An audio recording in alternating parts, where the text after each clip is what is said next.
when you talk about these two teams. And we begin with the number of times that they've met, Cedric. Mark, if we can take a look at the number of times they've met, how many goals have been scored in this tie, and, you know, if they've drawn. Remember, they've met only once in the Champions League. Lyon has won that. They've met twice. Lyon has won once. They've drawn once. And Man City has scored 3 goals.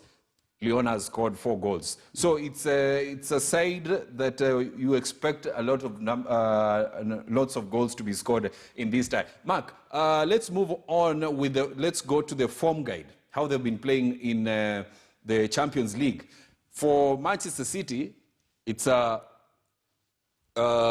win, draw, win, win, win. Of course, the last tie against Real Madrid. And for Olympic Lyon, it's a win, loss, win, draw, win, loss against Juventus. So this is their form guide in the Champions League. Now, Cedric, I want us to get into some of the people that will be the key tonight for these teams, the men to watch. Let's begin with Manchester City. Mark, if you may, Manchester City, Kevin De Bruyne, everybody will be talking about him. What do you make of that? Actually, this is the engine of Man City. You bench De Bruyne, Man City is done. Similarly, just why people are talking about Messi to carry Barcelona, this is the engine simply because when given a chance, he can as well score. And if he's not scoring, he's distributing. If he's not distributing, we have seen them on certain occasion, he's defending. I call him an engine simply because he's a well-oiled, studied player. And if removed from Man City, you will easily lose the Man City that we know. Gabriel Jesus, actually, critic will tell you that he has come to live to... Jesus actually has come not to live to the expectation of the Man City fans, simply because he has not fit properly into Aguero's shoe. And somebody will actually think that if Aguero was present in tonight's show, would have given Man City the flavor that they require. But still, on a single brilliancy, when given a chance, we have seen him scoring, though he's out of 10 chances, he can end up scoring 2, which means he make a lot of loss to the chances created by Kevin De Bruyne. You have Raheem Sterling seeking to get into the scorer sheet and or get to Sergio Aguero's level when you talk about the number of goals scored for Manchester City in the Champions League. I would love the partnership of Sterling and the Jesus to support the distribution of Kevin De Bruyne. But we saw what they did against Real Madrid, the two. Exactly, but that has not been working. They scored against Real Madrid because De Bruyne was supplying them with a lot of balls, of which, if Lyon can stop De Bruyne from supplying them those particular balls, they need to go back and collect. But now the question is, can Jesus go back, collect and score? No. Raheem can go back and score. How many times will Raheem be going back to collect ball and score? That's why I'm actually telling you that we miss Aguero in this particular team. So let's move on to the players to watch for the French side, that is Lyon. Of course, you've spoken about Moussa Dembele and his brilliance. He missed out in the game against Juventus, but he still will be core and key in this tie. The good thing of missing out a game is that you can't be really scouted how you play. As in, the opponent cannot actually know how you'll come back and fit into a particular match. Which is now, we'll be playing, as in, actually, it's a favor as a secret weapon on the sides of Lyon. He's a youngster, very fast, brilliant player, who can as well as go and given a chance. Being completed by Memphis Depay, I think let us not actually underrate Lyon on this particular, given the defense it's going to face. Okay, Man City is a good team, we agree.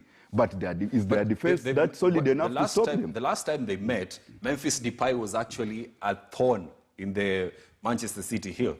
Yeah, Depay, even if you go by analytical, will tell you that all eyes has been focused on Depay. But the beauty of having a star whose eye is focused on and a secret whose the people, as in the opponent, doesn't know, is that secret, if the star fails, the secret can live into the mark. And that's why you have the Moussa Dembele, who will be now featuring in, after not featuring into their previous match against Juventus. And we do have Bruno Guimaraes in the heart of midfield. Everybody will be looking at this man to see whether he can stop the Manchester City attack in midfield. I was just about to tell you, that's where now the battle is. That midfield, whoever that will win, of which I still give Kevin De Bruyne an upper hand simply because he doesn't hold the ball at the center. Yes. We have seen him opening up the field, running to the wings, trying, and that's how a midfielder should play. If the distribution at the center fails, you can as well open up the field and start distributing from the wing. And where you think that your distributions are not really going on, you can still carry yourself and go and score. Now, as in Bruno, I don't think if he carries the battle on against Kevin De Bruyne, if he can actually upset that particular as in midfield of Man City. The only thing he needs just to let him just go into tonight's match, enjoy, know that he will equally win the ball and try to distribute it to Depay and Moussa Dembele. But let him not tie himself to Kevin De Bruyne, because if he ties Kevin De Bruyne, he will lose it. So let's take a look at how we expect these two sides to line up tonight. This is the probable lineup. Of course, it's not the final lineup of the day. This is how we feel that they should line up this evening. Of course, Ederson in between the sticks. Then you have a back four of Walker, Fernandinho, Laporte, and Mendy. In midfield for Manchester City, De Bruyne, Rodri, and Ilkay Gundogan. Then in attack, you do have Bernardo Silva, Jesus, and Sterling. What do you make of this, if they line up like this? Actually, it's as if Guardiola had known what you are going to talk about. Because actually you can see, he has, by knowing that he has a weak defense, he's now solidifying his defense by playing. He's playing actually two lines of strong defense. Because you have a strong back four, and then you have another line. And Gundogan, That's a kind of a coach who knows actually his team very well, and he's trying first of all to seal before he can go ahead and attack, which is a good thing to them. If at all they are going to do, but if they will play like this. If they make a mistake of changing their formation and maybe go by 4-3, let me say 3-5, 3-5-2. That will be a weaker formation for them. You don't expect Riyad Mahrez to start ahead of Bernardo Silva? No, Silva has actually, he needs to retire on a notch.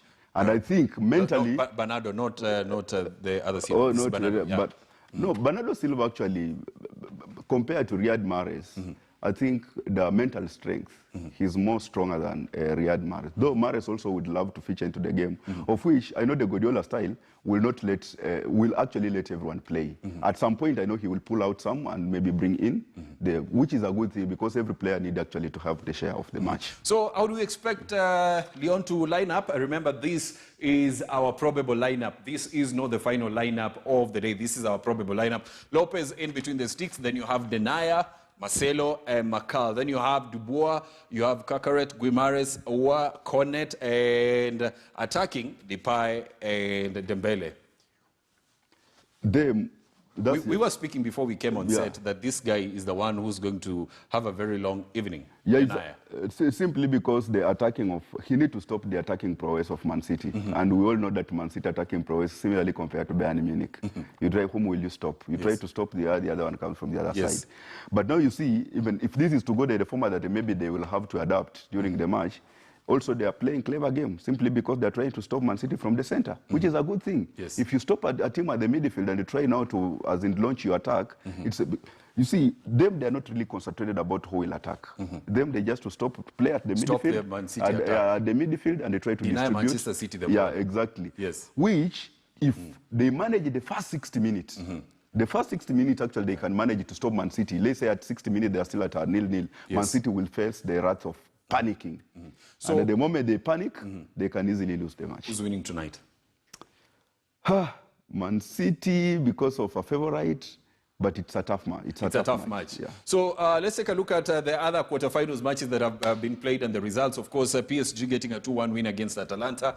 Leipzig getting a 2-1 win against Atletico. Barcelona losing 8-2 to Bayern Munich. These are the results from the quarterfinals matches that have been played. We are waiting for the final match to be played tonight. Of course, Manchester City hosting Lyon in Lisbon to see who comes out as the winner. These are the results. Now, Cedric, of course, we are about to end up, but let's take a look at the Premier League awards that were held, rather not held, but the managers that have been the awards that have been given out. And we do have Jurgen Klopp given the manager of the season. What do you make? He deserved to be the manager of the season. We have seen him trying season in, season out, trying actually to go for the trophy. And there's no way, actually, it will be so awkward as in to take away the manager of the season from a manager who has won the league. It will be so awkward. You don't feel like Chris Wilder for Sheffield United? This is, okay, my understanding, a manager is somebody who have assembled a squad. This is a person who have assembled Liverpool. He has bought players. He has arranged players. They has made the player to actually know that he can win, and they have delivered. That's a manager that. And what is the tag? Actually, what is the tag of the manager? The manager is somebody actually who works on psychological impact of a personnel. What the club has done to Liverpool. Liverpool have delivered. For the first time in 30 years, Liverpool, of course, winning the league, and Jurgen Klopp, of course, winning the manager of the season. Now, the young player of the season went to Trent Alexander-Arnold. What do you make of this? I had actually voted for him. I remember seeing this. And I was like, if they deny him a chance the same way they did to De Bruyne against Henderson against De Bruyne, it will be the undoing ever the EPL has ever done to their fans across the world. But simply they have redeemed themselves. They're not starting to tell fans, we are giving you what actually you deserve, rather than giving you what you don't expect. You remember also it can have a negative impact on the fans who are watching EPL from outside the outside. He rightfully deserved this young player of the season. He did. But remember, he's also in the pot for the player of the season. Yeah, simply look at the assist. He has been in the contention of the consistency has been there. Many assists. Actually, he was actually at some point he was leading in the assist before he was toppled. Look at how he has been distributing his ball. Actually, fullback two currently in the EPL. You ask him, my fullback two, if I were to name maybe England, has to be Alexander-Arnold.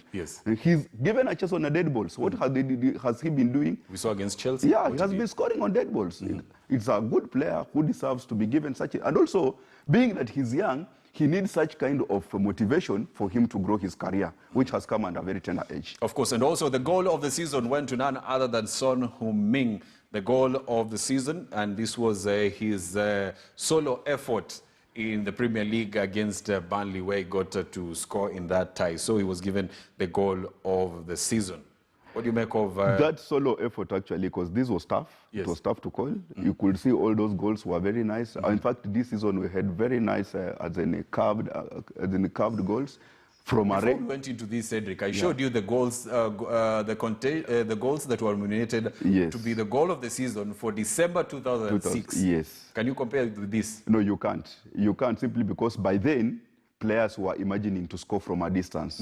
Currently, players are pushing the ball closer to the, which means I think they are shooting power. Tactics have also changed. Yeah, the tactics. Okay, there's a holistic soccer phenomenon has really changed. The way soccer is played currently cannot be as in compared to 10 years or 6 years back how it used to play.